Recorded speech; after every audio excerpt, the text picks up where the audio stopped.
Olá, olá, eu sou o Luiz Felipe Nunes, esse é o podcast Alvorada e nesta terça-feira eu e o Gustavo Machado vamos fazer uma análise das notícias mais importantes da quinzena em 90 minutos. Salve, salve, Machado. Salve, salve, Lipe, tudo bom? Eu vou denunciar aqui, porque em off o Lipe fez eu cuspir água na tela do meu PC, então a gente já começou o programa com o pé esquerdo, mas a gente vai compensar isso aí, o nosso sumiço também, por... Quanto tempo a gente ficou sem de atraso aí, Lipe? Muito. Muitos tempos, muitas unidades de tempo de atraso aí, mas a gente tá trazendo bastante conteúdo, bastante coisa legal. Além disso, tem os Reels também, que o Lipe tem postado lá e provavelmente vou acabar postando também para compensar. Mas sem mais delongas, acho que é interessante passar para as notícias desse, acho que foi um mês, não sei, enfim, desses muitos tempos que a gente ficou sem gravar, né, Lipe? Então, se quiser tocar o barco. Perfeito, Gustavo Machado. Então, partiremos agora para o nosso primeiro bloco sobre Brasil. Estou começando agora o nosso bloco sobre Brasil. A gente vai falar provavelmente pela última vez sobre a CPI da Covid-19. Agora que a CPI acabou, já foi finalizado o relatório, já foi votado. Agora vão ter alguns desenrolares, mas de CPI foi finalizada. Então a gente vai passar rapidinho pelos últimos nomes que foram inquiridos e daí a gente conversa um pouco sobre o relatório final. Então começando pelo Raimundo Nonato, que é um representante da VTC Log. A VTC Log é aquela empresa que a gente já falou nos outros programas, que foi contratada para cuidar da logística de distribuição do Ministério da Saúde desde o governo Temer. Ela é paga para distribuir remédios e vacinas, e caso as medicações estraguem, ela também é paga para se livrar delas. A VTC Log é aquela empresa ligada ao motoboy Ivanildo, que também era ligado ao Roberto Ferreira de Dias. Só Roberto Ferreira Dias, não tem esse D Dias. Mas, bom, ele falou, né? Não foi nada de muito importante, então a gente pode passar para o próximo nome, Machado. O que você acha? Acho que é super válido, né? Eu vou até aproveitar para comentar aqui como é mais interessante pelo final ser uma discussão geral, né? A gente vai discutir um pouco mais para frente, como os nomes que tiveram nesses últimos dias foram mais para ir fechando, né? Não tiveram tanto destaque quanto outros depoimentos, então a gente meio que vai fazer sempre esse esquema de meio que falar por cima e já ir passando, né? Bom, e aí então a gente vai seguir para o próximo, que foi o Paulo Rebelo. Ele é o presidente da ANSA, Agência Nacional de Saúde Suplementar. E basicamente ele tinha que ser o cara que ia lá, né, e o instituto como um todo, né, o órgão, ele que devia evitar a situação que aconteceu na Prevent Senior, né, então que tinha que legislar sobre a situação, tinha que verificar, mandar algumas equipes para ver o que estava acontecendo, caso tivesse denúncia, e não foi feito, né, então ele foi chamado por causa disso. Né? Então nada foi feito para impedir toda a situação Prevent Senior, né? Só lembrando a situação de testar o kit Covid em idosos, a situação de mentir sobre o obituário de certas pessoas, né? Então tudo sem a permissão do paciente, né? Então toda a situação do Prevent Senior poderia ter sido evitada pela agência, né? E ele foi chamado. E o curioso é que ele, como presidente, disse que não sabia da situação da Prevent Senior até os acontecimentos da CPI, né? Só que já havia desde abril indícios, né, denunciados pela própria mídia sobre situações estranhas que estavam acontecendo lá. E em junho, a própria agência recebeu um dossiê detalhado sobre o caso, né? Então não teria como, né, caso ele realmente tivesse dado a devida atenção, de deixar passar e deixar só a situação chegar na CPI. Assim, né? Ele afirmou que tinha recebido 38 mensagens, um número alarmante, sobre o kit Covid e sobre essa situação do teste, mas, segundo ele, não seria papel da ANS se meter no meio de receita de remédio, né? Então tem todo aquele conceito de autonomia médica, que foi até defendido lá na CPI, né, pelo presidente da Prevent, pelo diretor da Prevent, né, sobre a situação de autonomia médica, e isso fere a autonomia médica, decidiu que o médico receita fere a autonomia médica, e aí é o argumento usado para poder receitar esse tipo de medicamento que não funciona, né? E aí, questionar também sobre o Pedro Batista, que era esse diretor, ele negou conhecimento, negou a aproximação, só que o próprio Pedro Batista, que é esse cara da Prevent, que a gente viu no Alvorada passado, que falava coisas assim que eram quase apologia ao nazismo, assim, do lema da empresa, e defendia essa questão de realmente fazer os testes, né? Ele tinha sido chamado em evento virtual da própria ANS para falar de como tinha sido exemplar o caso da Prevent. Então, muito estranho, né? Muita passada de pano, muita vista grossa, né? E agora, né? No caso, no dia da CPI, ele falou que tinham mandado ou iam mandar a equipe médica para verificar a Prevent, né? Meses depois de ter recebido as primeiras denúncias da mídia, ou seja, em abril, e meses depois de ter recebido a denúncia formalizada em junho, né? Então tá aí, muito tardio e suspeito, né? Porque o cara tinha proximidade o suficiente para assim, para ser chamado em evento, né? O cara da Prevent. Então, tudo muito mal lidado, tudo muita vista grossa aí nesse processo, né? Se quiser prosseguir, Lipe. Agora eu vou falar sobre, aí entrando nos casos da Prevent, já vou falar alguns pra gente fazer esse compilado, porque não foi nada muito profundo. O que foi mais interessante foi a inquisição do Tadeu Andrade, que era um paciente que sobreviveu à Covid-19 e foi tratado pela Prevent Senior, mas ele sobreviveu por muito pouco, porque a equipe da Prevent Senior fez aquilo que já estava fazendo, de fazer as suas prescrições, fazer o tratamento prévio, mas o Tadeu Andrade estava muito mal, a equipe da Prevent Senior diagnosticou que ele iria morrer, então o que fez foi iniciar um tratamento paliativo. O tratamento paliativo é aquele que você sabe que a pessoa vai morrer, a família já está ciente, mas você faz um tratamento para que ela tenha uma morte pelo menos um pouco mais confortável. Só que acontece é que a família não estava muito afim de entrar com um tratamento paliativo. Achava que o Tadeu Andrade tinha a chance sim de sobreviver, e realmente tinha, porque a família foi atrás de não deixar com que isso ocorresse, e assim foi uma das maneiras que ela descobriu que a Prevent Senior estava atrás de tratamentos bem obscuros, mas o que acontece é que o Tadeu Andrade não fez os tratamentos paliativos, ele foi realmente tratado e sobreviveu. Então ele estava sendo deixado para a morte e ele não iria morrer, né? Então, para mostrar mais ou menos como que funciona o tratamento da Prevent Senior. Passando para outros nomes, a gente teve o Walter Correia, também um ex-médico da Prevent Senior, confirmou em primeira mão o que foi dito pela advogada Bruna Morato, que é aquela advogada que falou da negligência dos órgãos de fiscalização e também da própria Prevent Senior. E também finalizando esta parte que eu estou comentando, a gente teve pessoas comuns também falando na CPI, que foram a Maíra, a Giovânia, a Kátia e o Marco e o Antônio. Eu achei que fosse o Marco Antônio, mas tem o Márcio e o Antônio. Eu estou lendo tudo errado hoje na pauta. Mas são relatos de pessoas comuns que falaram como passaram pela Covid-19. A gente teve relato da enfermeira falando que teve que financiar os próprios EPIs, a gente teve diversas famílias abaladas pelas mortes e a gente teve alguns relatos que tocaram também no tema da Prevent Senior. Nenhum único senador governista compareceu, como já era esperado, e o Flávio Bolsonaro falou que as pessoas eram só militantes tentando manchar o nome do nosso querido presidente. Mas é isso, Machado. Algum comentário ou já passamos pro próximo? Bom, é só comentar que esses últimos, que nem ele comentou, não tiveram nenhuma informação muito relevante no sentido de descobertas, mas serviu também para dar uma humanizada, né? Dar aquela pé no chão para perceber de fato como foi o sofrimento que causou nessas medidas que a gente conversa e fala em números muito altos, né? É importante sempre lembrar que tem casos próximos das pessoas, tem casos muito pessoais, né? E mostra que teve dores muito fortes em indivíduos, né, toda essa situação. Mas aí passando pro próximo e pro último, antes da apresentação e votação do relatório, que é o Elton da Silva Chaves, né, ele é representante da Conitec, que é a Comissão Nacional de Incorporação de Tecnologias no Sistema Único de Saúde, né, que basicamente deveria consultar que tecnologia e tratamentos estão sendo utilizados, né, só que o que aconteceu? O Queiroga, vulgo o ministro da Saúde, ele usava de argumento que ele não falava sobre tratamento precoce, falando se era bom ou não, enfim, porque ele não queria enviesar a Conitec, né? E só que o que acontece? A Conitec também nunca soltava um parecer a respeito, né? Então, de certa forma, o que acontecia é que ficava um ciclo. E aí o Queiroga nunca precisava falar que o tratamento precoce não funcionava, e a Conitec também nunca soltava nenhum parecer, né? E aí deixava meio que rolando solto de novo a questão da vista grossa, essa questão do tratamento precoce, né? E aí, quando ele foi lá, o Elton da Silva Chaves, ele falou que não teve a discussão porque não era válido desde o início, e era óbvio. E por causa disso, eles nem chegaram a discutir para invalidar, né? Então, teve esse argumento aí muito estranho, porque quem ainda não fez com que o Queiroga se atrasasse falar sobre isso, não falasse sobre isso, na verdade. E teve toda a repercussão que a gente sabe que teve, né?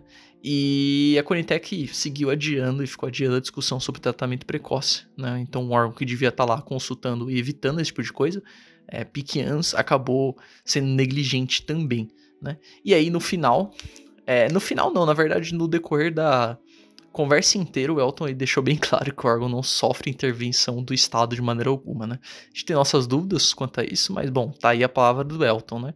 E aí, terminado o Elton, Lipe, você tem mais algum comentário? Nenhum. Você quer que eu fale ou você fala sobre a apresentação do relatório final? Eu posso... Você pode falar da apresentação, depois eu falo do pós, assim, da votação. Então, beleza. Depois a gente teve esse último discurso aí do Elton da Silva Chaves, e aí foi apresentado finalmente o relatório da CPI, o tão esperado relatório da CPI, que mostra as suas conclusões.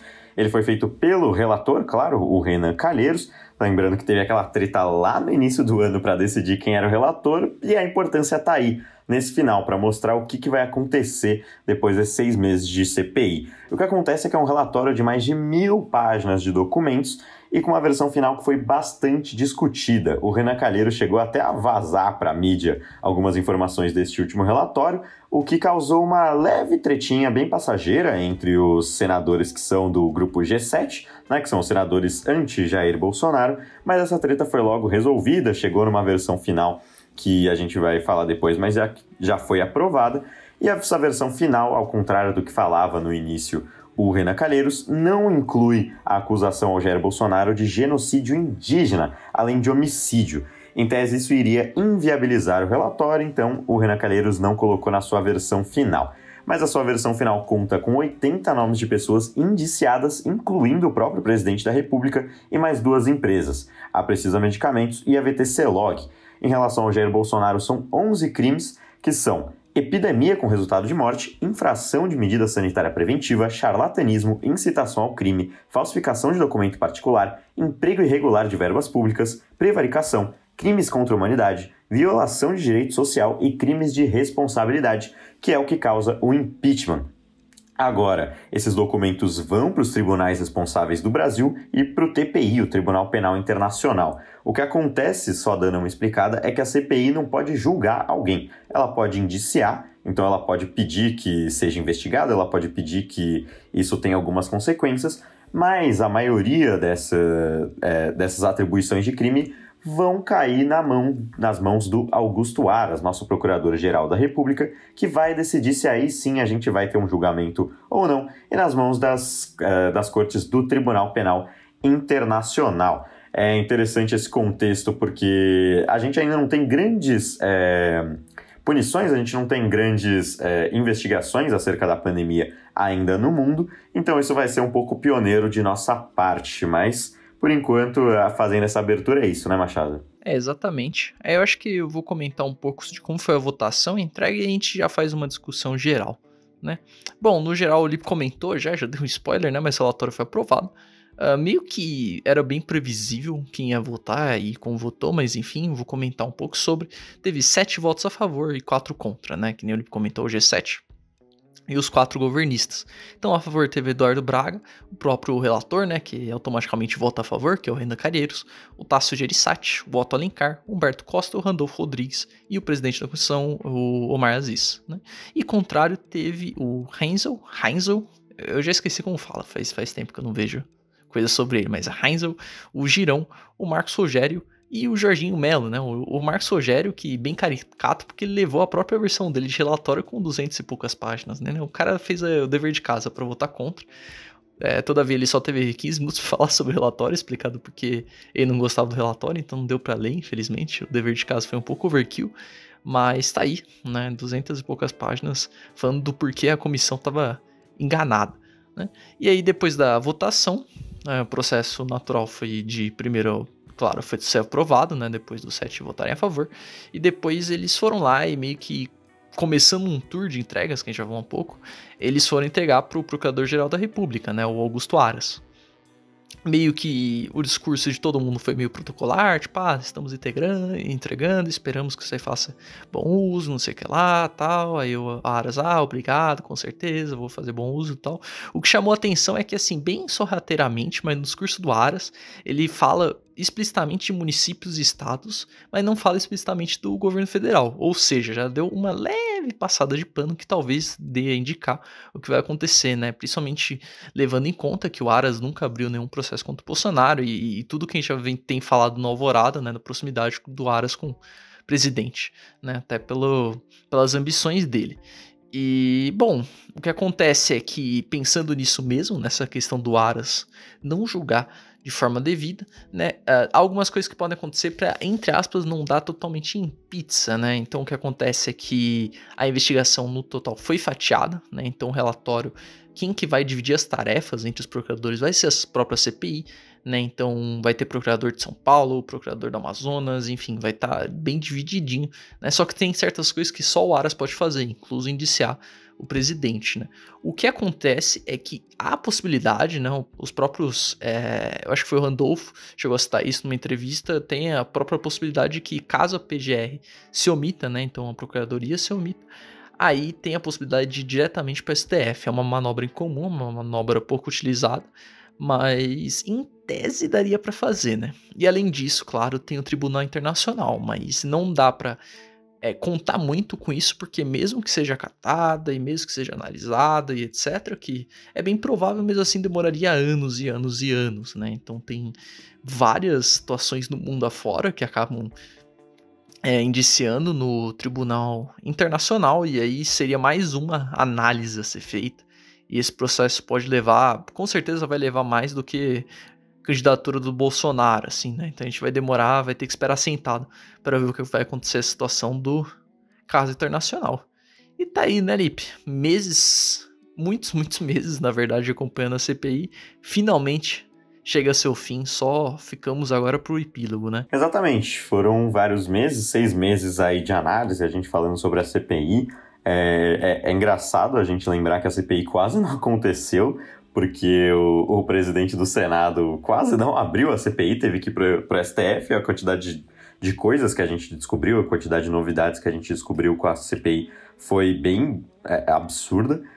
Mas agora tudo indica numa pizzada, né? Pelo menos nos nomes mais importantes. Foram mais de 80 pessoas citadas no relatório, indiciadas.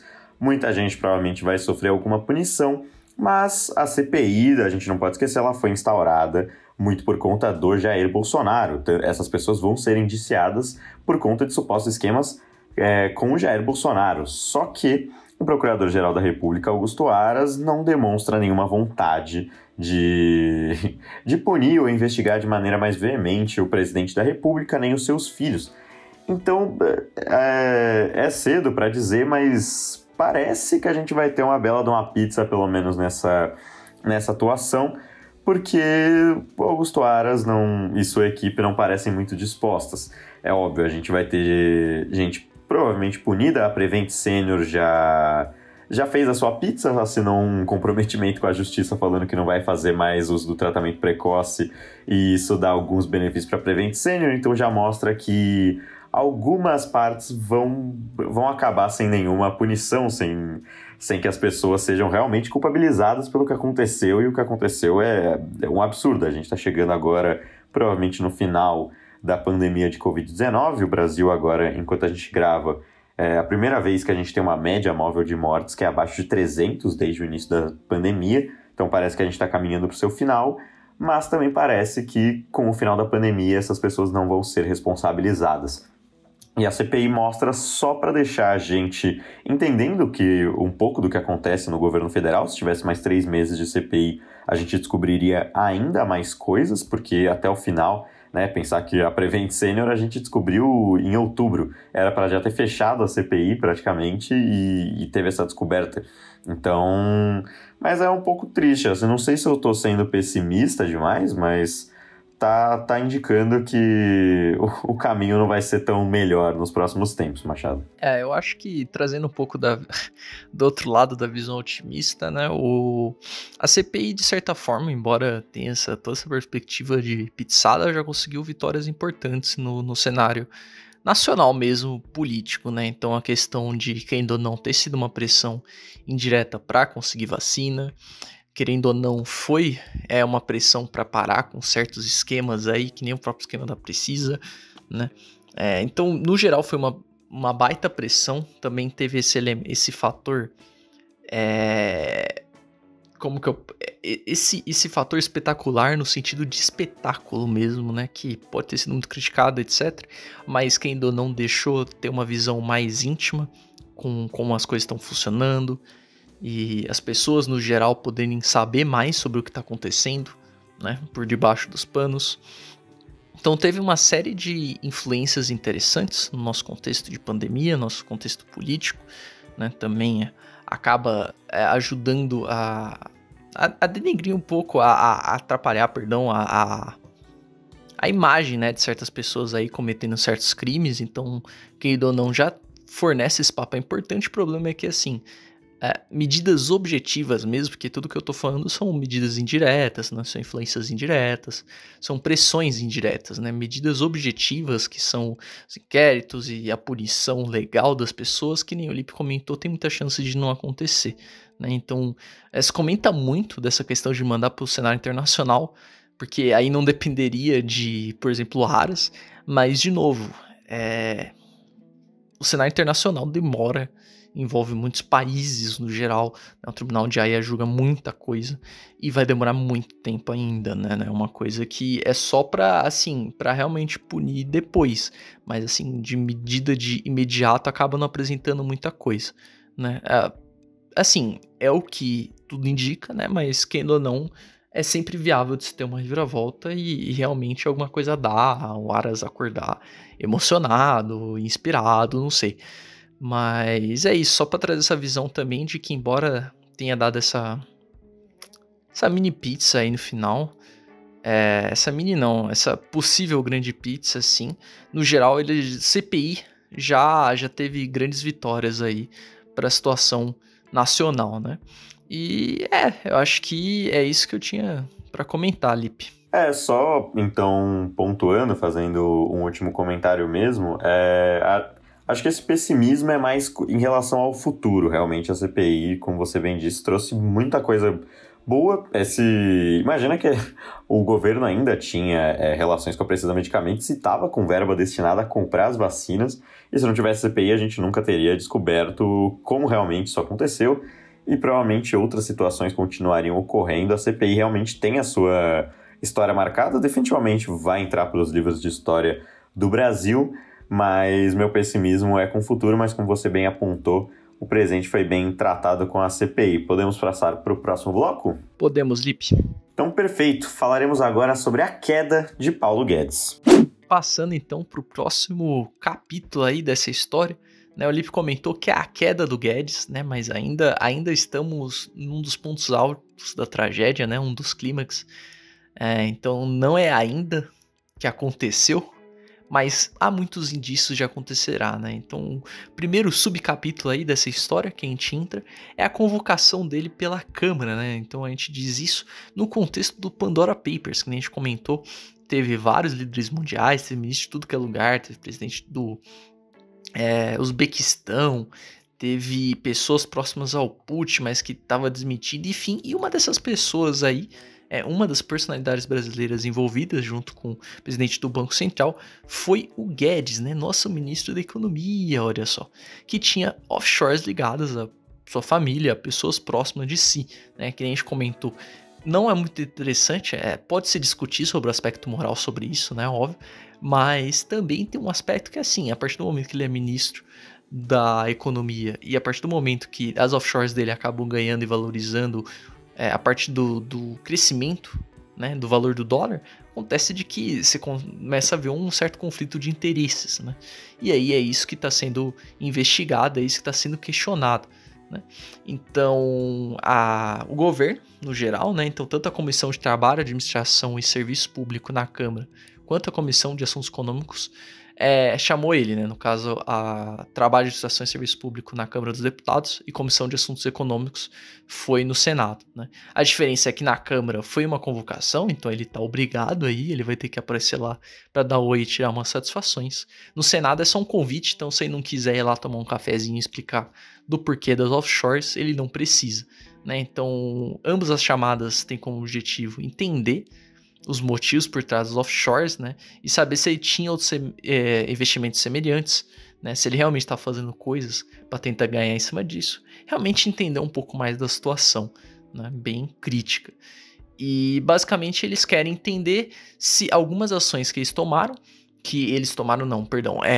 tomou, tinha a ideia assim, objetiva de fazer com que o valor do dólar aumentasse ou que ele ganhasse mais dinheiro, né? Então, exemplo disso é o plano dele de tentar excluir a taxação de paraíso fiscal que ele quis incluir na proposta de reforma do imposto de renda, né? Então, ele falou explicitamente e deu aí essa proposta, o que afetaria, agora a gente sabe, afetaria diretamente nos ganhos dele ali nas offshores, né? Então, tá aí Guedes entrando numa fria por causa dos Pandora Papers, né, Lipe? Exatamente. Alguma coisa tem que acontecer, porque isso é, no mínimo, estranho. O nosso ministro da Economia ganha dinheiro com o aumento do dólar e, como a gente vai ver na sequência das notícias, o dólar está valorizando bastante por coisas que o Paulo Guedes fala. Então, existe aí algum interesse, direto ou até indiretamente, alguma coisa de interesse tem. Então é importante que pelo menos o Paulo Guedes tente explicar para os nossos deputados e senadores o que está acontecendo.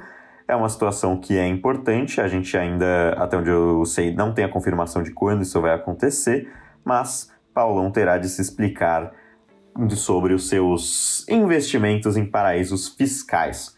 Você tem mais algum comentário a fazer ou eu prossigo, Machado? Pode prosseguir, Lipe. Então, continuando eu falei queda, vou falar ocaso, que é o aparente declínio, né? Fazendo essa bela jogada semântica.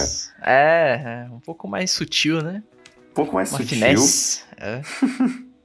Mas, bom, o que acontece é que o Paulo Guedes conseguiu finalmente emplacar o seu Auxílio Brasil e finalizar com o Bolsa Família. Bolsa Família, que é um programa que já acontece há 18 anos, no caso, acontecia porque ele teve seu último pagamento concluído neste último domingo, dia 31, com 14,6 milhões de famílias atendidas, com benefício médio mensal de R$ 191.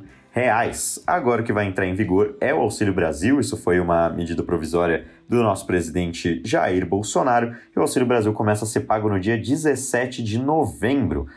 No dia 17 de novembro, o que vai ser pago é um valor médio de R$ 189, isso já com a mudança segundo a inflação. Os R$ 189 eram do Bolsa Família, o ticket médio agora será de R$ 220. A intenção do governo é que o número de beneficiados aumente e também aumente o número de dinheiro que é pago para cada uma dessas pessoas. O Paulo Guedes quer que sejam pagos R$ 400 no mínimo até dezembro de 2022 para todas as famílias contempladas, mas a gente entra naquilo que a gente já falou em alguns momentos, porque com esse aumento de quase 20% de mais de 20% em relação ao Bolsa Família, não se sabe como vai pagar. Muito provavelmente vai ter de ser desrespeitado o teto de gastos, que só permite que você aumente os investimentos de acordo com a inflação de um ano para o outro. Mas com um aumento de 20% no Bolsa Família, muito provavelmente isso não acontecerá. E aí a gente tem algumas soluções para isso, ou alternativas, segundo o ministro da Economia. A gente está naquele tema da PEC dos precatórios, que a gente já falou algumas vezes. Os precatórios são os pagamentos que o governo tem que fazer de dívida, e o que o Paulo Guedes quer fazer é não pagar, dar o famoso calote nos precatórios, mas isso teria que passar por um projeto de lei na Câmara dos Deputados, o que não está parecendo que vai acontecer. Então, como que teria de ser dado este drible na responsabilidade fiscal? O Paulo Guedes está se contradizendo a cada hora que passa, o Bolsonaro também. O presidente diz que o teto não vai ser quebrado, embora ele não explique como vai pagar, e o Guedes fala que tem duas opções. Ou revisa os índices de correção que impacta o teto de gasto, ou pede licença para fazer um gasto temporário até 2022. Então a alternativa é, ou muda como que é feito o aumento do teto de gastos, então a inflação seria contabilizada de um jeito diferente, ou você dá um gato e faz um gasto temporário até 2022, que curiosamente é o ano das eleições, e 2023 a gente vê no que dá, né? Eles não estão exatamente falando como que isso vai acontecer, mas o Paulo Guedes diz que quer um governo com reformas, um governo reformista e popular, e não um governo populista. Ele não explica exatamente como isso poderia acontecer, mas o Auxílio Brasil entra em vigor, mesmo sem saber como ele vai ser pago, né, Machado? Então, acontece que o teto de gastos, querendo ou não, atualmente tá lá de meme, né? Tá lá de... É só simbólico, assim, né? A gente já tá vendo faz um bom tempo essa questão do teto de gastos ser desrespeitado, de certa forma, né? Então, a política econômica aí que vai contra o que o Guedes dizia defender toda essa questão da política que ele tá tomando agora, né? Então Guedes, que se vendeu como aquele liberalzão durante as eleições e etc, dando um monte de auxílio, passando por cima de teto de gastos, etc, né? E aí o curioso é que nem o Lipe comentou, eles dizem que vão tirar o dinheiro de algum lugar, eventualmente, para pagar, mas assim, ninguém explica nada, né? Então eles falam que vão meio que passar por cima do teto de gastos, isso meio que já tá subentendido, embora ninguém queira falar explicitamente, né? Então usam palavras bonitas aí, tentam driblar isso, mas ao mesmo tempo não explicam de onde que vai sair o dinheiro depois, né? O que seria bem interessante de se saber. E eu só queria comentar sobre o auxílio diesel, né, que teve essa questão dos caminhoneiros e dar esse auxílio, né, até vindo em paralelo com outros auxílios, né, então a gente já fala de 2. E o curioso do auxílio diesel é que ele vem numa situação também para tentar agradar os caminhoneiros, né, na perspectiva de que a gente nem vai comentar muito sobre isso, a gente ia colocar na pauta, mas acabou que não deu muita coisa, né, mas estava cotado para acontecer uma greve dos caminhoneiros a partir do dia 1, vulgo ontem, né, ontem segunda-feira.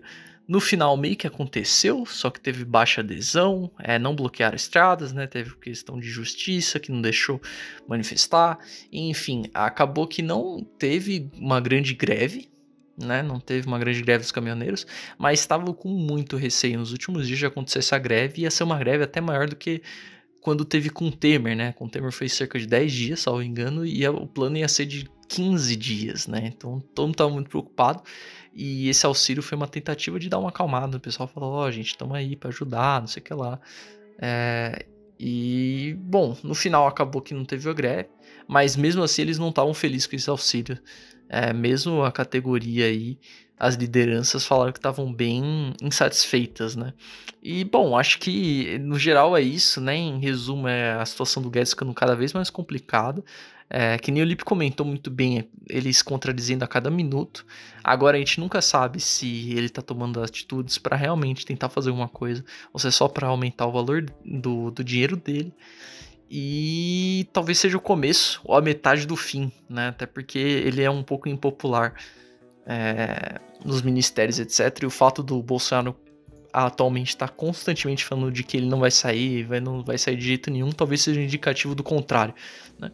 E, bom, acho que é isso, né, Lipe? Exatamente, a gente fecha esse assunto Paulo Guedes e a gente vai para o nosso último bloco brasileiro para fazer um giro de notícias.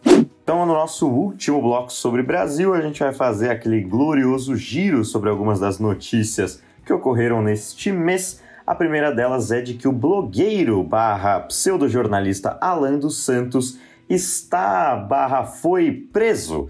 Isso porque o fundador do site bolsonarista Terça Livre teve a sua ordem de prisão decretada. Curiosamente, a Terça não está assim tão livre, né? Fica aí o relato da piada e da anedota, porque o Alexandre de Moraes pediu a extradição do Alan dos Santos, que ele está morando nos Estados Unidos, mas ele está supostamente morando nos Estados Unidos de maneira irregular. Isso porque ele foi para os Estados Unidos após o seu nome constar numa denúncia do Alexandre de Moraes. Então ele está sendo investigado no inquérito das fake news e pelos atos antidemocráticos, e ele simplesmente foi para os Estados Unidos, o que é ilegal. Então Alexandre de Moraes pediu a sua extradição e a sua prisão. Agora ele está no processo ainda de extradição, nada ainda foi muito decretado, mas as acusações que o Alan dos Santos sofre são de crime contra a honra, incitação à prática de crimes, integração à organização criminosa, ameaça e possivelmente lavagem de dinheiro. O site do Terça Livre já teve as suas atividades encerradas e agora também tem um adendo de que o Google está querendo processar o Alexandre de Moraes, o Alan dos Santos, porque o Google foi atrás e derrubou o site Terça Livre e depois o próprio Alan dos Santos recriou o site Terça Livre, o que seria, aparentemente, segundo o Google, ilegal. Então está havendo esse processo. A segunda notícia que a gente tem do Brasil é que o presidente do Senado, Rodrigo Pacheco, se filiou ao PSD. Ele deixou Democratas e agora ele está no partido do Gilberto Kassab. O Gilberto Kassab espera que o Pacheco se candidate à presidência da República para tentar ser a terceira via contra o Bolsonaro e o Lula. O Pacheco ele diz que não está muito confirmado se vai concorrer à presidência, já que ele tem um mandato de senador até 2026, lembrando que os senadores são eleitos por 8 anos, mas é curioso também que ele não precisa renunciar ou se afastar do cargo para concorrer à presidência, mas ele sofreria, claro, um desgaste caso fosse e não fosse eleito. Mas tudo indica que o Pacheco, com essa decisão, vai sim concorrer à presidência, e ele saiu por alguns motivos, um deles incluindo o fato de que o Democratas e o PSL se fundiram finalmente. Agora já foi tudo acertado, a sigla é a União Brasil, não é mais Democratas ou PSL, é a União Brasil, que conta com 81 deputados federais e uma larga distância para o segundo colocado, já que o PT, o Partido dos Trabalhadores, tem apenas 28 deputados a menos do que a União Brasil. O Democrata já era bem grande, o PSL era enorme, e agora eles se unem num partidão de muitos deputados federais. No Democratas, é claro, algumas pessoas vão sair, o Onyx Lorenzoni, provavelmente outros governistas vão abandonar o barco, o próprio Pacheco já abandonou, mas no PSL a decisão foi unânime de haver essa união. O Onyx tentou convencer o partido a declarar apoio ao Bolsonaro, mas é claro que falhou. O Democratas já estudou essa possibilidade no início do ano, mas houve essa falha. É possível que eles tentem apostar em um candidato de terceira via próprio, mas a notícia é que o DEM e o PSL finalmente se fundiram, Machado. Sobre o Alan dos Santos, começar por ele, só tenho a dizer que muito chique. Acho muito chique ser procurado pela Interpol, sabe? Tem um ar de requinte, assim, que é internacional, nome Interpol e tal. E tirando isso, não tem muito o que dizer, né? Tá aí os fatos colocados na mesa, vamos ver o que vai dar. Ainda vai demorar um pouco o processo de extradição, né? A gente até foi ver agora em que pé que tava, mas basicamente só tá esperando pra extraditar, etc. Então, basicamente ainda vai demorar um tempo aí, é um processo um pouco longo.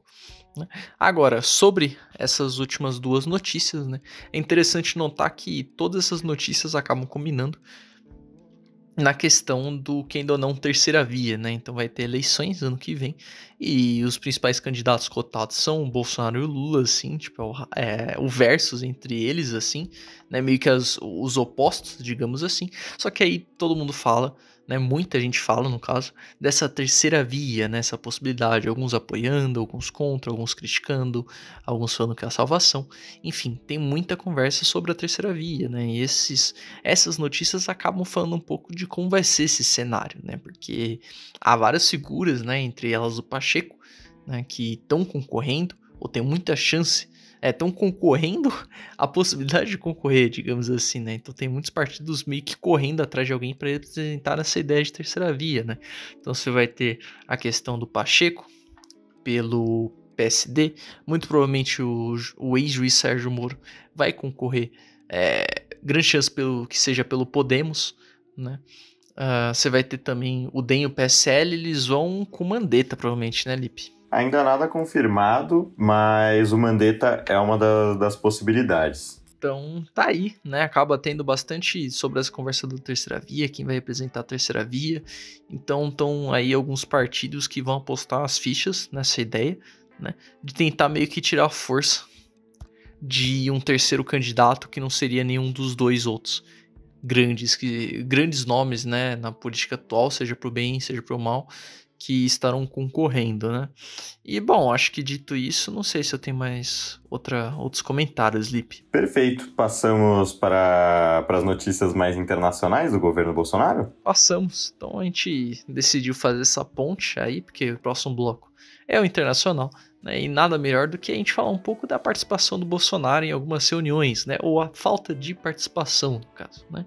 Então, esses últimos dias teve a reunião do G20, né? Para quem não sabe, o G20 é uma reunião das 20 maiores economias do mundo, assim, une mais de 80% do PIB, chega a quase 90% do mundo, une muita da população do mundo, digamos assim. Então são países enormes, colossais, né?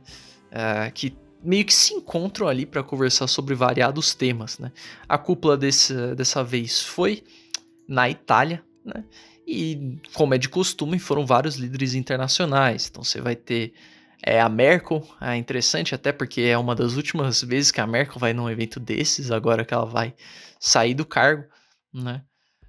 Você vai ter o Macron, você vai ter Biden, você vai ter Erdogan, você vai ter Modi, né, da Índia, então você vai ter grandes nomes e é uma grande oportunidade de fazer acordos, de trocar ideias sobre esses assuntos importantíssimos, meio que chegar em alguns assuntos, né? Claro que não vai ter assim decisões muito astronômicas, mas mesmo assim é uma grande oportunidade dos países conversarem, os líderes conversarem, né? E aí, claro que é interessante para o presidente do nosso país ir lá e chegar assim, representando, né, conversando com todo mundo e chegando em acordos bilaterais, né. É interessante porque essas reuniões, elas costumam ser não só importantes pelas conversas centrais, né, digo isso não só pelo G20, mas também quando tem a Assembleia da ONU, não só pela Assembleia em si, a reunião em si, mas também pelas reuniões, assim, nos outros horários, né, então é muito comum dos líderes irem marcando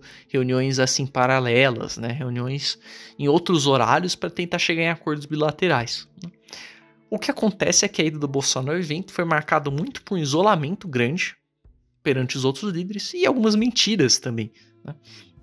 Então é interessante salientar que a agenda do Bolsonaro foi até zoada na própria mídia italiana. Ela estava vazia, né? Então tinha basicamente só o evento e tirando isso não tinha reunião bilateral, não tinha conversa de acordo, não tinha nada, né?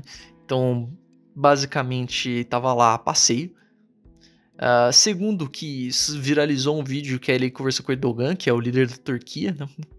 Em que ele basicamente mentia um monte de coisa, falava que a situação econômica estava andando, que tinha umas questões do petróleo, mas estava tentando resolver, estava lidando bem, e que ele tinha grande apoio popular, né? Então ele conversando, analisou ele meio que mentindo, né, sobre a situação atual do país, dando a entender que estava muito mais ao controle do que ele realmente estava, e também além dessa situação, né, de tanto mentira quanto isolamento, o isolamento que foi marcado, acho que o mais simbólico foi uma foto em que estavam todos os líderes na frente de uma fonte, eu não me lembro o nome agora, mas uma fonte famosíssima ali da região, né, e meio que é uma foto de todos os líderes meio que fazendo a mãozinha italiana, assim, na foto é mais engraçada, assim, a Merkel olhando pro céu, assim, fazendo a mãozinha e tal, e estão todos os 19 líderes, menos o Bolsonaro, né.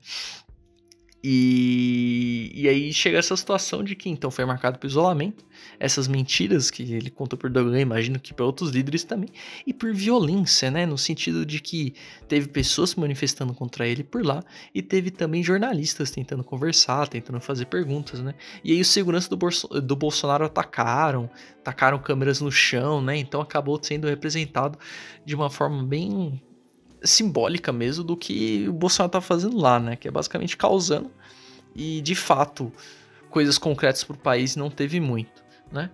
E aí a gente vai falar também, além dessa participação ínfima dele no G20, a gente vai falar da não participação dele na COP26, né? A COP26 é uma reunião internacional, né, que vai reunir grandes líderes mundiais, de novo, né, tem essa reunião, no Reino Unido, né, só que aí em específico para tratar de questões climáticas.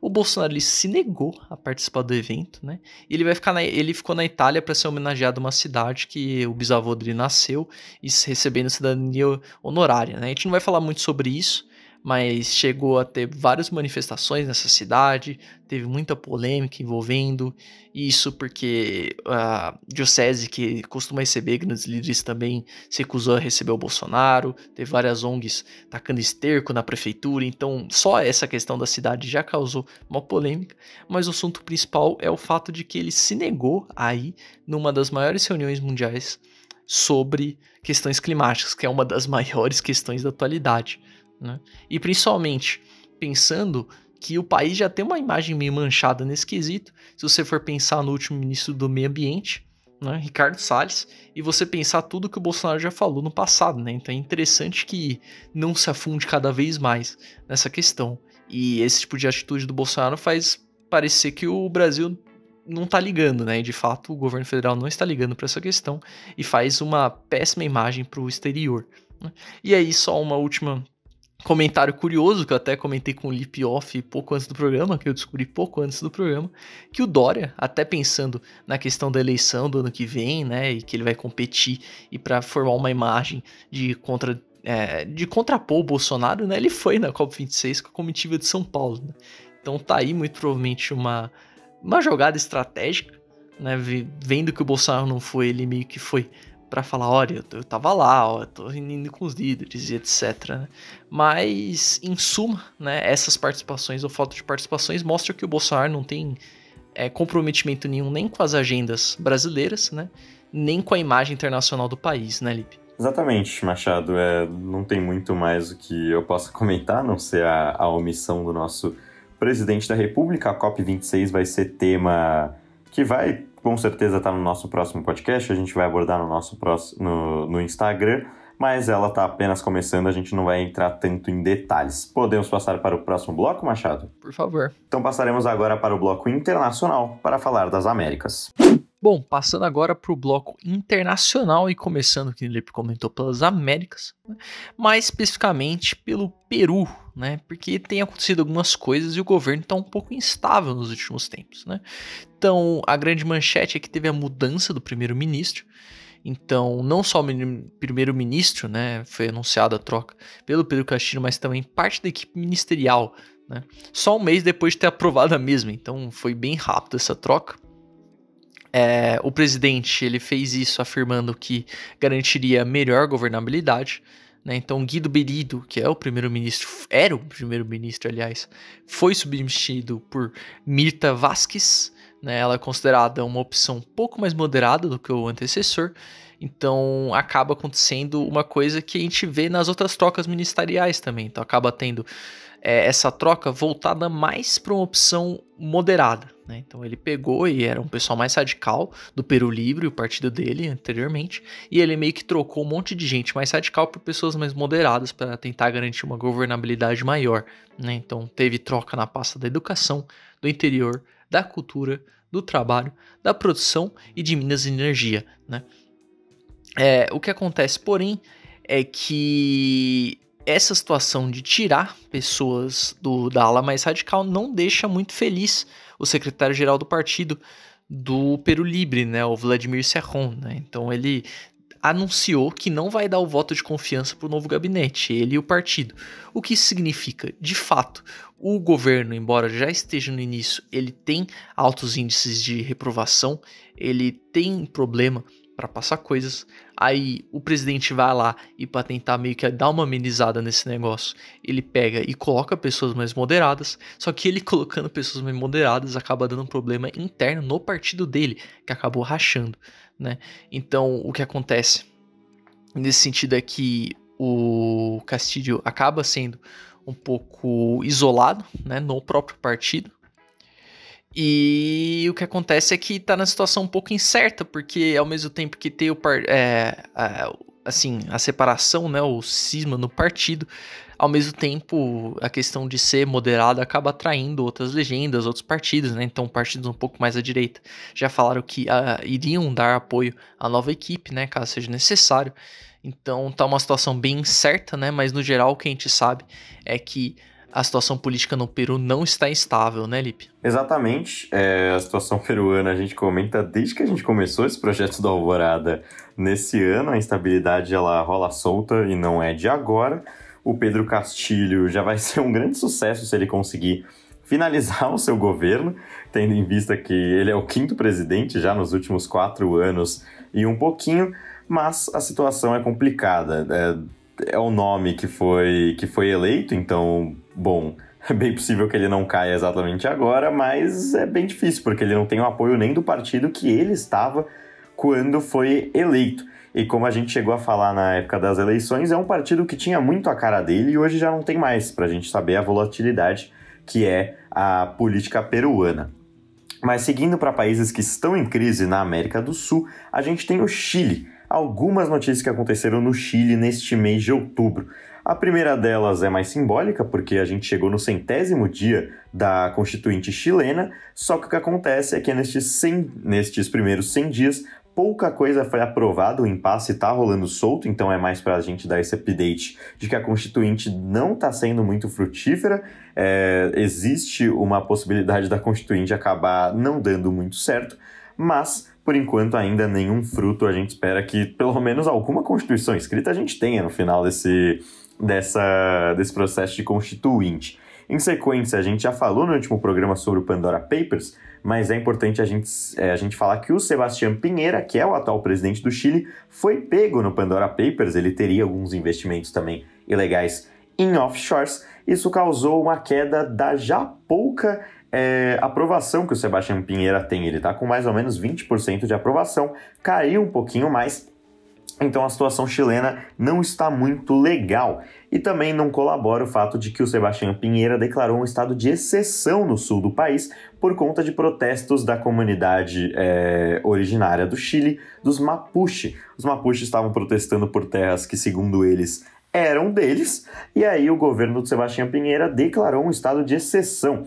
O estado de exceção a gente já falou algumas vezes, mas é aquele momento em que os militares podem sair às ruas e os direitos de movimentação e de liberdade são um pouco afetados, né? Eles não são exatamente o que a Constituição prevê, a Constituição que está suspensa, diga-se de passagem, para a gente sentir um pouco o clima como está no Chile. Mas, por conta destas situações, o Congresso, o parlamento chileno, está pensando em instaurar um processo de impeachment contra o presidente Sebastián Piñera. Ele diz que carece de provas esse processo de impeachment, mas o parlamento talvez instaure. Esse talvez é muito mais por conta do timing mesmo, porque muito provavelmente o impeachment não vai ocorrer porque a gente já vai ter pleito dia 21 de novembro. O Chile vai às urnas escolher o seu novo presidente após 8 anos de Sebastián Piñera, um governo que foi marcado pelo seu liberalismo, algo mais à direita. E agora a gente tem o pleito do dia 21, que é um pleito muito polarizador. Porque, de um lado, hoje, o atual líder, com 22% das intenções de voto, é o Kast, o José Antonio Kast, que é um cara pinochetista, ou seja, ligado à direita, ou a gente pode falar ligado à extrema-direita. E o favorito da outro lado é também o candidato mais à esquerda dos candidatos. Com 17,4% a gente vê o Gabriel Boric, que por enquanto é um deputado e é a pessoa mais à esquerda. Então a gente vai ter esse embate entre a direita, bem à direita, e a esquerda, bem à esquerda. Depois disso a gente tem no terceiro lugar a senadora democrata cristã Jasna Provost, com 9,5%, o economista Franco Parisi, com 7,3%, e o candidato do Sebastián Piñera, o candidato centro-direita, Sebastián Sichel, com 6,9%. Todos esses muito distantes do que a gente vê nos outros candidatos, então muito provavelmente a eleição vai ser polarizada entre esses dois e o Chile vai continuar numa crise que já dura desde pelo menos 2019, quando a gente teve aquelas manifestações por conta do preço das passagens do transporte público, Machado. Então, começando por essa questão dos Mapuche, né, que você comentou, que é uma situação muito complicada para os povos indígenas, né, que acontece, eles vivem na região X, né, no caso mais ao sul do Chile, e vivem lá por gerações. Só que é difícil de comprovar legalmente, né? Eles têm vivido por gerações, podendo estar ali mesmo antes da chegada anteriormente, né, na história, né, digamos, colonizadores ou outras pessoas tentando ocupar as terras, enfim, no decorrer da história, assim, né? A partir do momento que eles não têm como provar legalmente, assim, por papéis, eles não conseguem reivindicar, né, embora eles ativamente estejam ali por muitos anos, né, e muitas gerações. Então é uma situação bem complicada, né? Que nem o Lipe comentou, são várias notícias, é um acumulado de notícias, né? E é interessante porque vai fazer uma ponte bem legal com o que a gente vai falar agora, que é o Equador, né? Você tem mais algum comentário sobre o Chile, Lipe? Eu acho que você comentou tudo muito bem, não tenho muito o que comentar. Aliás, eu acho que é interessante salientar que é um pouco preocupante essa situação do Pinochet, né? Do governo pinochetista, né? Lembrando que Pinochet foi o ditadorzão, né? A extrema-direita, e a gente acaba vendo uma ascensão, querendo ou não, dos extremos aí, digamos assim. Acredito que eu não tenho certeza se o cara de esquerda é tão extrema esquerda, né? Mas a gente pode ter certeza que esse cara de extrema direita, ele realmente é de extrema direita, assumidamente pinochetista. Então tá aí uma situação pro Peru que tem grandes chances, pro Peru não, perdão, pelo Chile tem grandes chances de ter um pinochetista no poder, né? E a gente vai ver no que vai dar. E, bom, posso prosseguir, Lipe? Mais algum comentário? Pode sim. O candidato não é tão à esquerda, mas ele é bem de esquerda, mas pode seguir. Que ainda não, tem dois lados opostos, né? É bem interessante ver como a população lida. Acho que até pós-eleição vai ser interessante ver os mapas de votação, né? Porque isso acaba influenciando muito as áreas. Mas enfim, seguimos agora para o Equador, né? Em que nem eu comentei, acaba tendo uns paralelos bem interessantes. A começar pelo estado de exceção que também foi instaurado lá no Equador, né? Então, só para a gente relembrar, teve todo aquele conflito na prisão, que matou um monte de presidiário, foi decretado estado de exceção nesses presídios, né? 3 semanas depois veio o estado de exceção no geral, assim, né? Em algumas regiões, não sei ao certo como é a nomenclatura no Equador, são províncias, são estados, mas enfim, foi decretado em algumas regiões, né? E vai durar cerca de 60 dias com militares nas ruas. Foi justificado, para ter acontecido isso, o aumento de violência no Equador, porque de fato tá tendo um aumento na violência, na brutalidade, nas mortes, né? Então essa seria a justificativa do Guilherme Lasso, né? Tem uma garantia de segurança para os policiais durante o período, né? Então uma carta branca, digamos assim. Então eles não vão ser julgados da mesma maneira que eles seriam numa situação normal, perante o que eles fizerem nesse período, né? Então a gente vai ver, principalmente depois desse período, o que isso vai acabar gerando, né? E, em tese, como não foi especificado pelo Guilherme Lasso, porque o que acontece? No estado de exceção, o presidente do Equador ele pode pegar e escrever, olha, como a gente está numa situação complicada, não vai poder fazer isso, não vai poder se deslocar para tal lugar, então ele pode escrever uma série de limitações de liberdades individuais, né? No caso, como não teve nada especificado, o estado de exceção não atacaria as liberdades individuais, incluso o direito do protesto. Então as pessoas em tese poderiam protestar normalmente, né? A gente vai ver que é uma situação que provavelmente vai acontecer. E aí a gente já pode entrar, eu acho que nessa situação que, tal como também o Sebastião Pinheira, né, que a gente estava comentando agora há pouco, ele também está envolvido no Pandora Papers, olha só. Então tem vários paralelos aí interessantes. Então ele está sendo investigado, né? Porque o que acontece? Ele tinha mais de uma dezena de offshores, né, no passado. Ele alegava que todos eram legais, né? Então basicamente ele falou o seguinte, que nem todo mundo que foi descoberto pelo Pandora Papers, olha, tem essas empresas aí, meio que elas tiveram uma ligação comigo, mas eu me desfiz de tudo antes de concorrer. A questão é, na justiça equatoriana, o que acontece é que quando você pega e vai concorrer, você não pode ter, tipo, 1 centavo em offshore, né? Então você tem que comprovar que você não tem nada no país na época das eleições. Se descobrirem, assim, um centavinho, na verdade, qual que é a moeda equatoriana? Agora eu fiquei curioso.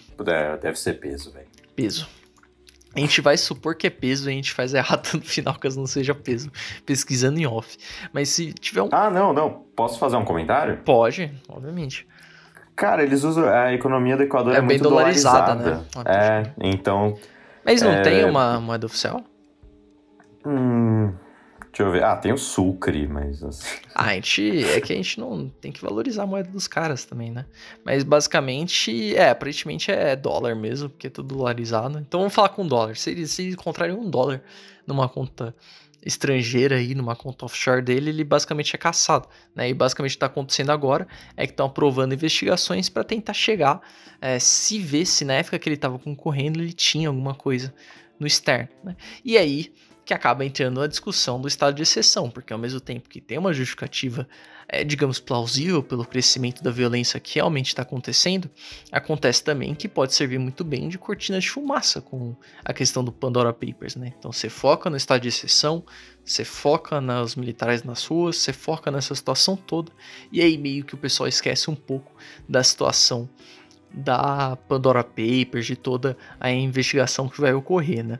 É interessante notar que o Guilherme Lasso, ele estava bem popular no começo do mandato dele, estava com 75% de aprovação, só que ele perdeu muito rápido, né? Ele perdeu 10% em um mês, né? No caso, continua com 65%, que é mais... tá acima da média, né? Mas mesmo assim, é um ritmo bem rápido de perder apoio, né? E além desses outros fatores que a gente falou, tem também a questão de que ele colocar o pessoal na rua também mostra um pouco da força do executivo, já que o Congresso tem barrado uma série de medidas que ele tem tentado passar para a economia do país, né? Enfim, no geral é isso, né? Então tudo girando em torno desse estado de exceção, que tem uma justificativa assim plausível, mas ao mesmo tempo acaba gerando uma série de indagações sobre as outras influências que isso daí vai gerar, né, Lipe? Exatamente, fazendo um comentário bem breve ao que pode acontecer, um negócio que chamam no Equador de morte cruzada, porque tanto o Congresso quanto o Presidente da República podem fazer esse ato de morte cruzada, onde todos os cargos do Congresso e da Presidência são renovados, todo mundo sai, ocorrem novas eleições, mas enquanto isso ocorre, o presidente governa por decreto. Então existe essa possibilidade, mas ela é bem rara. E partindo para o último tópico, para a gente fazer bem rapidinho, é que na Argentina a gente tem novos congelamentos de preço. 1.237 produtos estão com os preços congelados até 7 de janeiro de 2022. É interessante a gente perceber que isso não é uma norma escrita, não saiu no Diário Oficial da União, nem nada do gênero, mas é um pacto com os empresários do setor, né, o setor de produtos básicos, para controlar a inflação. Lembrando que a Argentina tem a segunda maior inflação da América Latina, que é uma inflação de 48,4%, só perde para a da Venezuela, que são básicos 2.700% de inflação. Lembrando que em 14 de novembro, metade do parlamento vai ser renovado com novas eleições, o que vai significar novas perdas para Alberto Fernandes, que é outro presidente que tem baixíssima aprovação também lá com seus 22% de aprovação. Machado, algum comentário ou passamos? Só comentando que a questão de congelamento de preços é uma medida um pouco polêmica, porque, assim, a longo prazo, principalmente, não tende a funcionar muito bem, né? Acaba acontecendo de aumento de inflação e a longo prazo não ajuda em muita coisa não, né? Então a gente vamos ter que acompanhar isso, né? A Argentina que sempre tem complicações econômicas bem notáveis, mas infelizmente é uma medida que muito provavelmente vai acabar gerando cara, eu esqueci em português essa expressão. Eu esqueci em inglês também, eu esqueci totalmente a expressão, mas basicamente vai gerar uma consequência negativa a longo prazo, né? E aí esperar sentado para ver o que vai acontecer, né? E tirando isso, podemos passar sim, cara. Então, perfeito. Passaremos agora para o bloco de África e Ásia.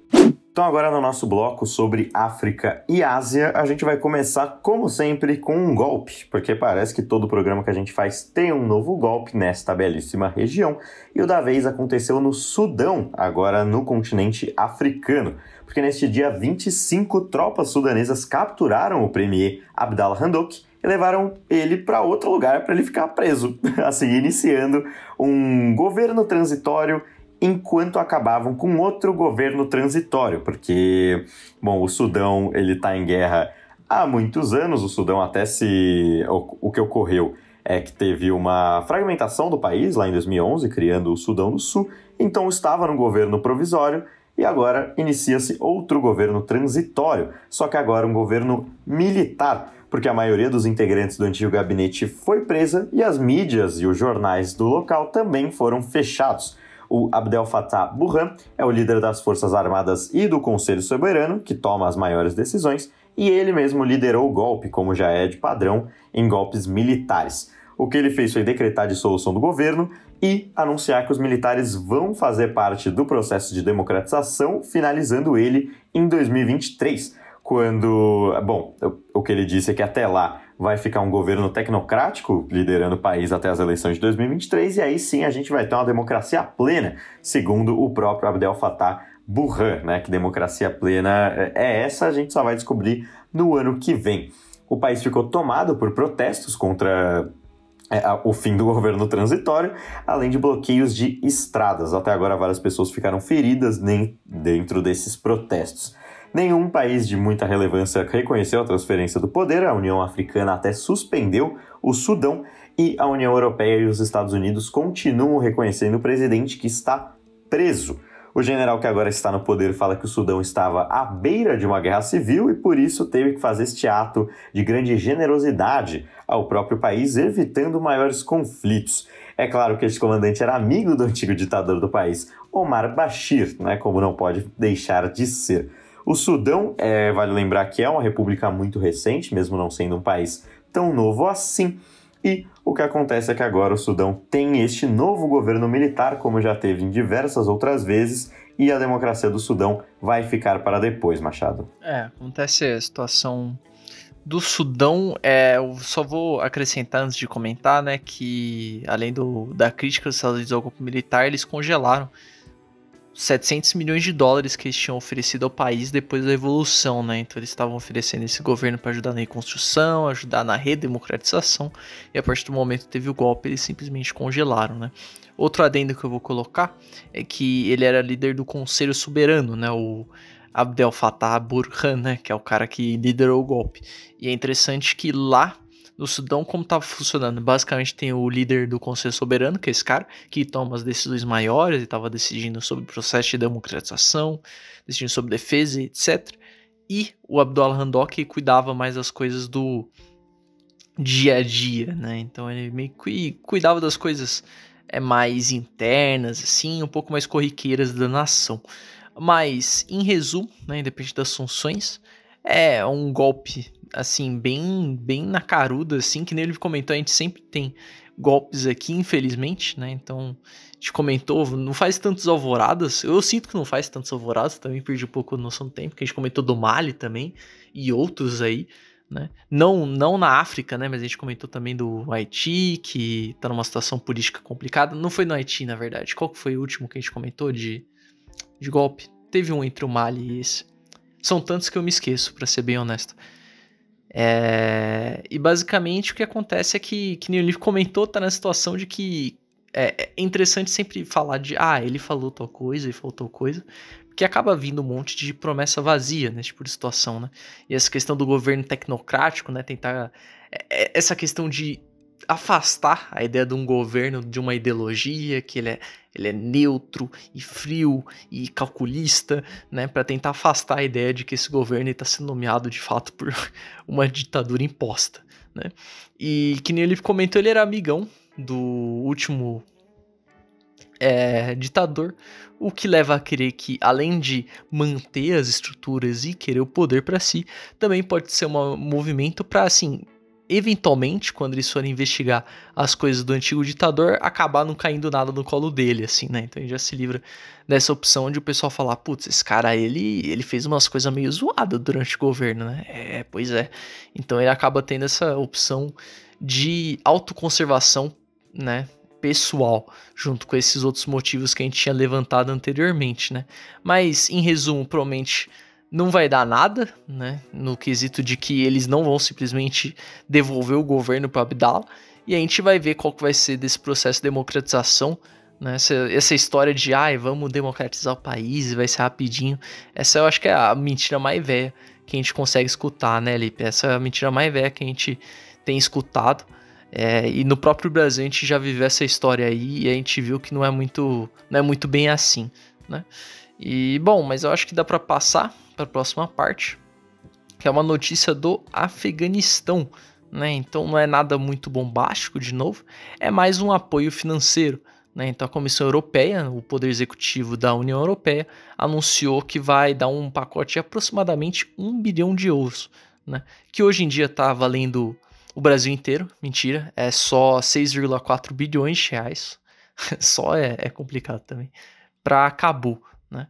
Então, 300 milhões de euros desses vão ser destinados à ajuda humanitária, então apoio extra para vacinação contra a Covid-19, abrigo e proteção dos direitos humanos, e o restante vai para fundos de apoio a países vizinhos, né? Então, basicamente o que está acontecendo é que eles estão dando um monte de dinheiro para tentar ajudar na situação, mas é um pouco complicado, porque ao mesmo tempo que eles falam que não vai cair na mão do Talibã, não tem muito como garantir, né? Então o plano é eles darem esse dinheiro voltado mais para ONGs, para instituições que ajudem, que nem tá colocado aí, para países vizinhos que prestam apoio ou tem refugiados, enfim. Mas ao mesmo tempo é difícil de saber, difícil de garantir que não vai chegar esse quantia na mão do Talibã de alguma forma, né? Então é uma situação complicada, de fato a população precisa de ajuda e precisa desse dinheiro, né? É interessante por uma das preocupações desse pacote, que é apoiar a vacinação, é perceber que quando a gente conversa sobre esses golpes, a gente conversa sobre a questão de tomada de poder, né, que nem aconteceu com o Talibã. Quando a gente conversa sobre todas essas crises, tem que lembrar também que a gente meio que tá numa pandemia ainda, né? Alguns países melhores que outros, mas o que acontece é que eles têm que lidar com tudo isso e ao mesmo tempo ainda ter a situação da Covid-19 atacando, né? Então, com certeza, é um dinheiro que é bem-vindo para as pessoas que moram lá, mas a gente não tem como ter certeza se de fato as pessoas vão ver esse dinheiro e de fato vai ser usado por uma causa nobre, né, Lipe? Exato, é uma discussão que tem. Bom, o apoio ele é sempre bem-vindo, mas como ele será utilizado é realmente difícil. Interessante você pontuou essa questão da vacinação. A África Perdão, a gente tá falando do Afeganistão, aí eu me dei uma bela que confundida. O bloco é Ásia e África e a gente tá falando dos dois, fica aí o disclaimer. Não, exato, me dei uma bela escorregada. Mas, bom, o Afeganistão realmente, a pandemia, pra gente sentir como tá o país, a pandemia acaba sendo um problema menor no Afeganistão, pelo menos pelo que está acontecendo lá e o clima político que está acontecendo, a pandemia acaba sendo deixada de lado, a gente não fala nem do efeito dela no país, mas é sempre bem-vinda essa ajuda humanitária. E falando de outro país que precisa de ajuda humanitária e até vai receber uma leve ajuda dos Estados Unidos em 67 milhões de dólares, o Líbano está mais uma vez no centro de crise. Como sempre, a gente fala de alguns países que estão sempre em crise. O Líbano está em crise desde 1975, quando teve o início da sua guerra civil. Isso porque o Hezbollah, aquele grupo terrorista xiita, foi atacado num ataque que deixou 6 mortos e 30 feridos na capital do país, Beirute. O que acontece é que o Hezbollah foi atacado, segundo eles, pelas forças libanesas, que é uma legenda cristã. É sempre interessante a gente lembrar que o Líbano é dividido em 3 grandes religiões. A religião xiita, a sunita e o cristianismo maronita. Então são sempre essas 3 religiões que estão em crise e dessa vez os líderes xiitas botam a culpa nas forças libanesas, que são cristãs. O primeiro-ministro do país, que é o Naib Mikati, que foi nomeado em setembro, depois de 13 meses sem um governo formal, decretou luto nacional e pediu que a população fique calma. É sempre interessante a gente lembrar que o país ainda, em uma de suas crises, tem a investigação sobre o que aconteceu na explosão do porto de Beirute lá no ano passado, e o que acontece é que o Hezbollah está pedindo a remoção do juiz Tariq Bitar, que é um juiz que, segundo o Hezbollah, não está sendo muito legal. Ele está pedindo que alguns senadores do país sejam depostos, ele está investigando coisas que o Hezbollah não está muito afim que o Tariq Bitar investigue, então está pedindo para que ele saia do caso, que é um caso bem importante para a história do país. Então, com isso, com esses ânimos à flor da pele, o Hezbollah foi atacado e, segundo eles, pelos cristãos do país, Machado. Eu vou só comentar um pouco por cima, porque eu acho que você falou tudo, mas basicamente Hezbollah, eles não só não estão gostando muito da investigação, como também afirmam de que ele é enviesado, né? Então o receio do Hezbollah também é, de certa forma, de que o cara vai mexer os pauzinhos para acabar dando a culpa no Hezbollah, né, dessa situação. E aí, que ele comentou, gera até uma comoção a mais, né, em cima dessa questão do golpe. E, bom, dito isso, né, falei que o comentário ia ser breve, agora vai ter uma que é mais breve ainda, que é a da China e Rússia alfinetando os Estados Unidos, né? Então essa notícia aqui não é muito grande, para ser honesto, não deu tantos frutos, digamos assim, não teve grandes impactos, mas ela é importante para entender um pouco aquele contexto que a gente tinha falado nos Alvoradas, que é o conflito ali na região do Pacífico, né? Então muito antagonismo entre a China e a Austrália e toda aquela região, e muita movimentação, né, geopolítica e militar na região. E o que aconteceu foi que basicamente a China e a Rússia pegaram e passaram diretamente com um monte de navio de guerra fazendo treino por um estreito que separa as duas ilhas principais do arquipélago japonês, né? Então meio que o Japão tinha cedido para o pessoal poder passar com os navios meio que livremente ali. E eles decidiram que o melhor jeito de se usar esse direito era passando com um monte de navio. Não precisa ser inocente, né? Não precisa ser conhecedor, na verdade, né? Você precisa ser bem inocente para entender do que se trata nessa passagem. É uma alfinetada bem grande, assim, falando, olha, a gente tem essa moral. E, quem ou não é uma alfinetada só pro Japão, né, diretamente, porque, né, tá passando no meio dele, mas pros Estados Unidos, né, que é a principal potência que tá indo contra a China e a Rússia na atualidade, né, principalmente essa questão da China com a Rússia, com os Estados Unidos em específico. E dessa notícia eu acho que é só isso, né, Lipe? Eu acho que ele serve para definir bem essa situação de conflito, essa situação de tensão, na verdade, que cresce na região. Exatamente. A gente sempre fala do Pacífico e dessa tensão que vai crescendo. A gente teve também uma notícia que a gente até chegou a notar de que a Coreia do Norte fez testes com mísseis balísticos, então todos os países estão fazendo suas movimentações para mostrar quem tem mais poder na região. Mas passemos para o último bloco, Machado? Podemos sim. Então passemos para o último bloco de notícias para falar da Europa. Então, chegando aí no último bloco desse maravilhoso programa de retorno, a gente vai ter o bloco sobre a Europa, né? E começando esse nosso giro, vamos para a Áustria, onde o premier conservador Sebastian Kurz anunciou a sua renúncia, né?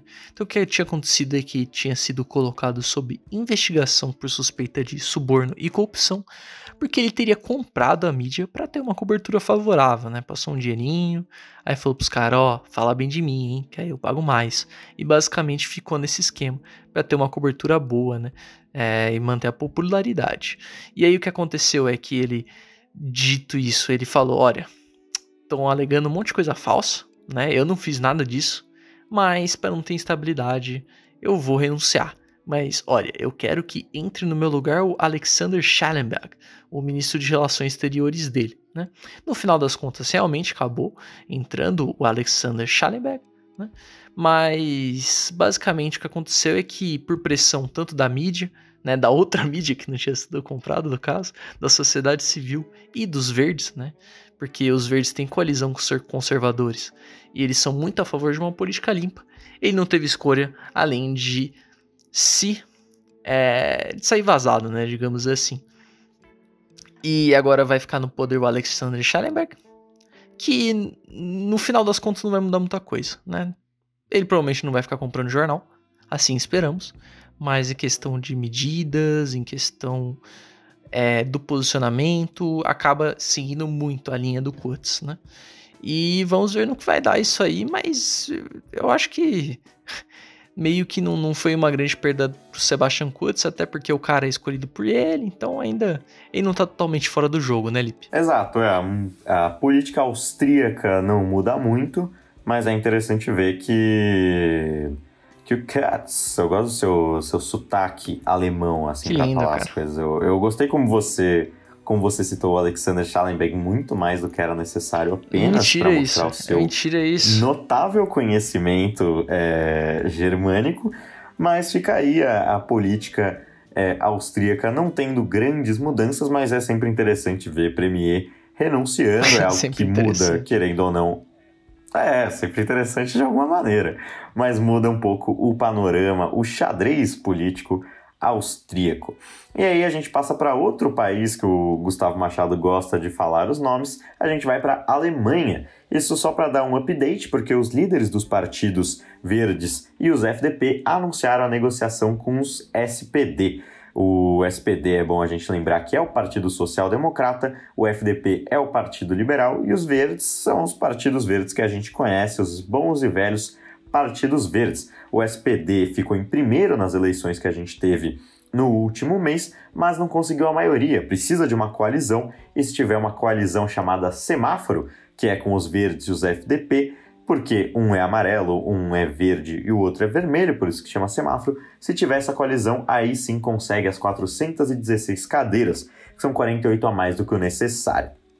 Os FDP têm esse pequeno problema, porque os FDP são mais próximos da União, que é a CDU e a CSU, que é o partido que é a União da Angela Merkel, e os verdes são mais próximos aí sim do SPD.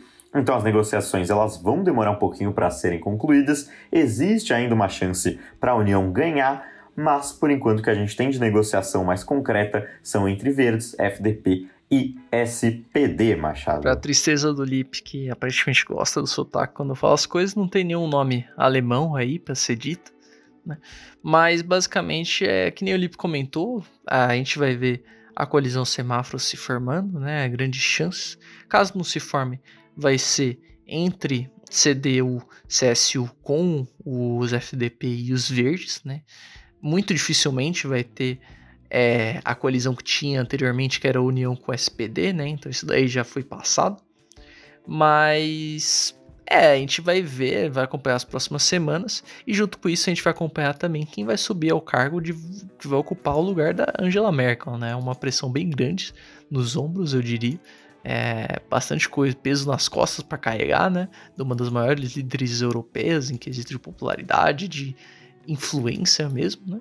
E muito provavelmente vai ser o líder do SPD.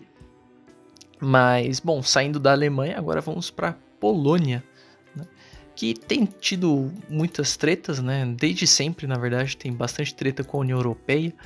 E o que acontece é que mais de 100 mil poloneses manifestaram apoio à adesão do país à União Europeia, assim, adesão e respeito das regras da União Europeia, né?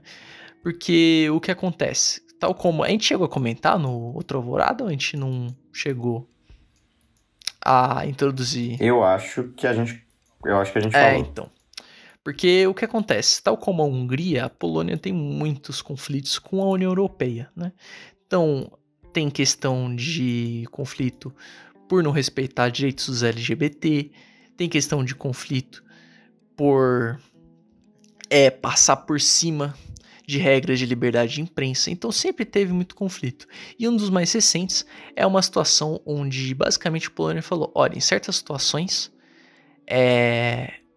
a gente pode simplesmente passar por cima das regras da União Europeia, né, o que é proibido pelo bloco.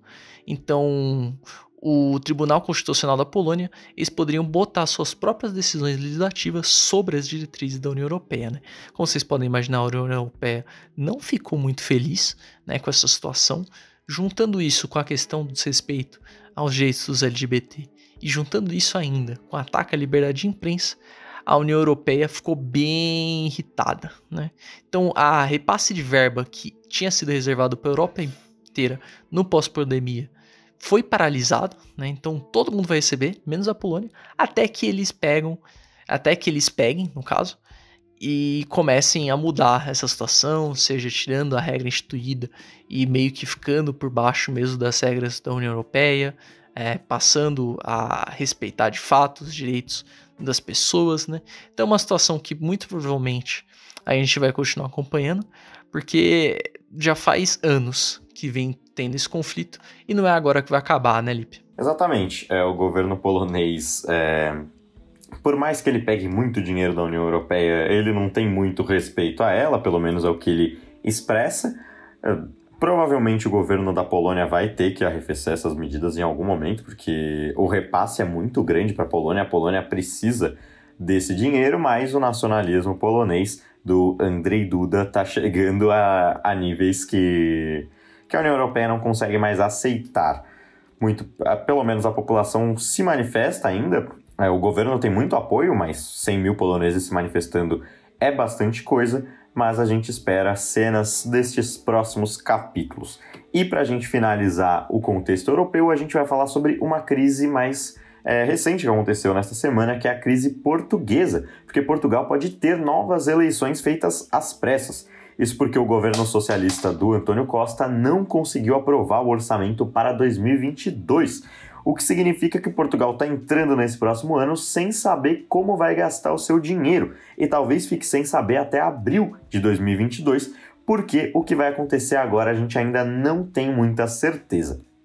Por quê? Cabe ao presidente Marcelo Rebelo de Souza, que não tem exatamente muitos poderes, decidir se a gente vai ter ou não uma nova eleição. Porque como a gente chegou no impasse de orçamento, ou seja, algo extremamente relevante para o país, pode ser que isso não seja resolvido com o gabinete atual. A gente vai ter novas eleições parlamentares para 2022. E o que rolou foi que o governo socialista perdeu muito apoio entre as próprias alas de esquerda, as alas mais moderadas e o Partido Comunista abandonaram o barco. Isso porque, segundo eles, o governo socialista do Antônio Costa não teria feito as medidas necessárias. Essa medida, essa intenção de orçamento já tinha algumas mudanças importantes na economia, mas, segundo essas alas da esquerda, elas não eram suficientes, eram poucas mudanças que iriam ocorrer, então abandonaram o barco. O Antônio Costa ficou sozinho nessa, e agora o Marcelo Rebelo de Souza talvez decida se a gente vai ter, vai ter que decidir, mas talvez convoque novas eleições e aí a gente teria esse novo gabinete sendo aprovado até abril de 2022. É interessante a gente perceber que o governo socialista provavelmente ganharia, mas perderia algumas cadeiras, isso de acordo com o que aconteceu nas eleições regionais deste ano. A gente teve eleições regionais e mostrou que o governo socialista é muito forte, mas não é tão forte quanto já foi, então não conseguiria um governo sozinho, teria que ir atrás de uma nova coalizão, que no momento é um pouco difícil. Quer dizer, as alas de esquerda são favoráveis ao governo socialista em muitos pontos, mas elas querem um pouco mais de autonomia, querem um pouco mais de importância nesse governo. Segundo essas alas, o Antônio Costa teria ficado fascinado na ideia de ter um governo único, sem ter que fazer coalizão. Então isso serve um pouco de aviso ao Antônio Costa, Machado. Interessante notar que você comentou das regionais, né? E tudo indica das regionais é que, assim, o plano socialista é que se tiver uma eleição nova, tem chances deles pegarem e levarem tudo, né? Mas, pelo que tudo indica, primeiro que não aconteceria, né? Então eles teriam que continuar meio que dando o braço a torcer para várias questões das outras alas de esquerda, né? Não teria muito como fugir disso. E mais ainda, né? Caso tivesse novas eleições, pelo que as regionais indicaram, tem grandes chances da direita crescer, né? Direita que aí de fato não é só uma questão de uma discordância ou outra, de fato é uma oposição, né? Então não se sabe ainda se é a estratégia mais inteligente possível para se lidar com a situação. Pro Partido Socialista, no caso, né? Direita tem grande chance de sair fortalecida dessa situação. Mas, tal como muitas coisas que a gente comentou hoje, a gente vai ter que esperar para ver se realmente vai ter eleições novas e como vai ficar a situação dessa crise institucional estabelecida, né? Esperemos que pelo menos o orçamento seja aprovado antes do ano que vem, né? Exatamente. Então, passadas essas notícias europeias, a gente vai aí sim para o último bloco do programa, o bloco das indicações. Então agora no nosso último bloco, pela primeira vez na história deste país, eu e Gustavo Machado já sabíamos de cabeça o que iríamos indicar. Então vou começar aqui por uma minissérie documentário produzida pela Netflix, estreada nestes últimos dias mesmo, que chama Colin em Preto e Branco.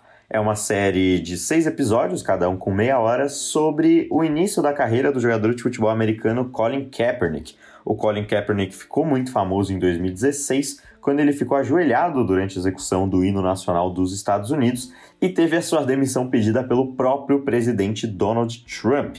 Aliás, isso aconteceu então em 2017, porque a eleição dele foi em 2016. Mas em 2017, perdão.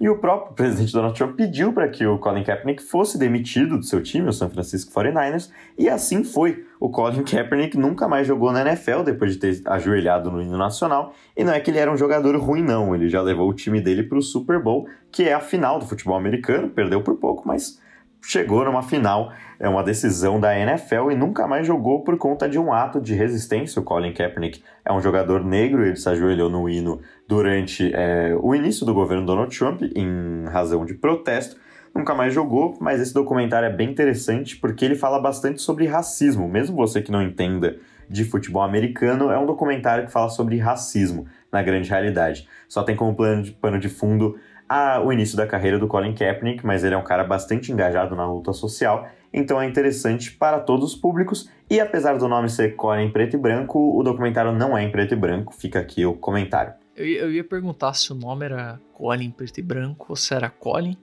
E você queria deixar bem explícito que era em preto e branco. Então tá resolvido minha dúvida, cara. Muito, muito obrigado. De nada. E aí, olha só, minha recomendação é única hoje, Lipe. Decidi mudar, Duvido. quebrar padrões. Decidi quebrar Duvido. padrões hoje, Lipe.